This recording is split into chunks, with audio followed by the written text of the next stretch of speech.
Hey everybody, it's nice to be here, good to meet all of you. I think I needed to be here right now, with all of you guys here because I'm just feeling so depressed and sad and disappointed and just down and out. No, I didn't get married or anything. I just came back from a visit to my psychologist. Yeah. I guess there are some similarities between a visit to a psychologist and a marriage. Think about it. Your psychologist and your wife, they both can make you feel utterly terrible about yourself. But whatever happens, at some point in your life, you do feel the need to do both of those. They both empty your pockets. I guess the only difference between a psychologist and a wife is that a psychologist never stops listening and a wife never stops talking.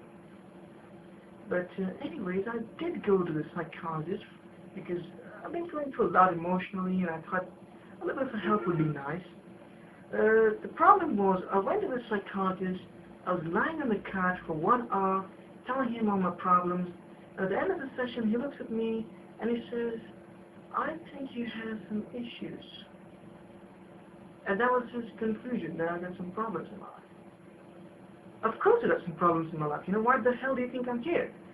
I'd rather be at home, lying on my own couch, watching football on Monday night, drinking beer, than to come here and tell my life story to a complete stranger who charges more than a hooker. Of course I got some problems. That's why I came here.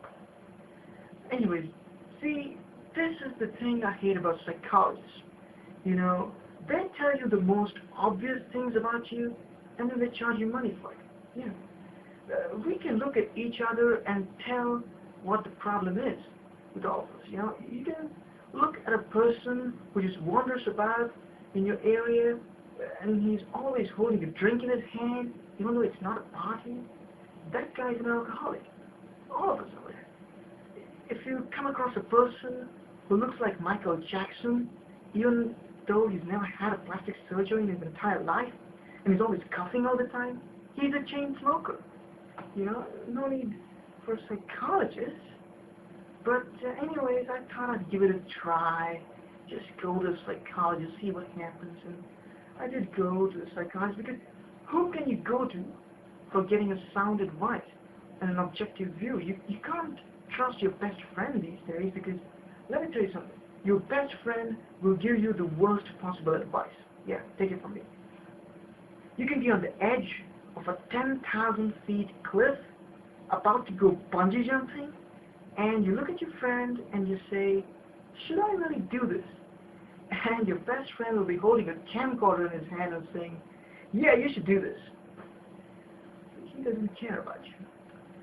Anyways, you can't go to your wife or your girlfriend for advice because they'll give you advice, but it will always be attached to a tagline that says, "I told you so. Anything wrong happens, I told you so." Who's ready to listen to that? But anyways, you can't go to your parents because your dad, he always thinks you're the biggest idiot in this entire world. And your mom, she's the opposite. She thinks you're the best person in this entire world. The only thing you should do is to call her 4 times a day and talk with her for 2 hours and share everything. I'm not ready to do that, so I prefer going to a psychologist, But anyways, I went to the psychologist. I don't have a problem with psychologists because I've gone through a lot emotionally in my life, and I realized something. People who go through a lot emotionally in their lives have a similarity with drunk teenage girls. They won't open up to strangers. You know what I mean? But anyways, I don't have a problem with psychologists in general. I just have a problem with this particular psychologist. I hate this guy. Partially because he's a slow talker. You know what I mean? It's really annoying. This guy talks extremely slow. For whatever reason, he sensed that I had anger issues, anger management issues, and he looks at me and he tells me, "You have to learn to control your anger." I'm like, I want to punch this guy, He's talking slow. I want to grab him and tell him, "Talk fast," I think I don't know what the thing about psychologists is, but they sense anger. I guess he sensed my anger, and he says to me, whenever you feel angry, count to 10. Count with me. 1, 2, 3. And I'm like 10. You know. Granted, even though I spent the night in county jail, let me tell you something. That particular visit to the psychologist made me feel better. Yeah, it did make me feel better. How about that?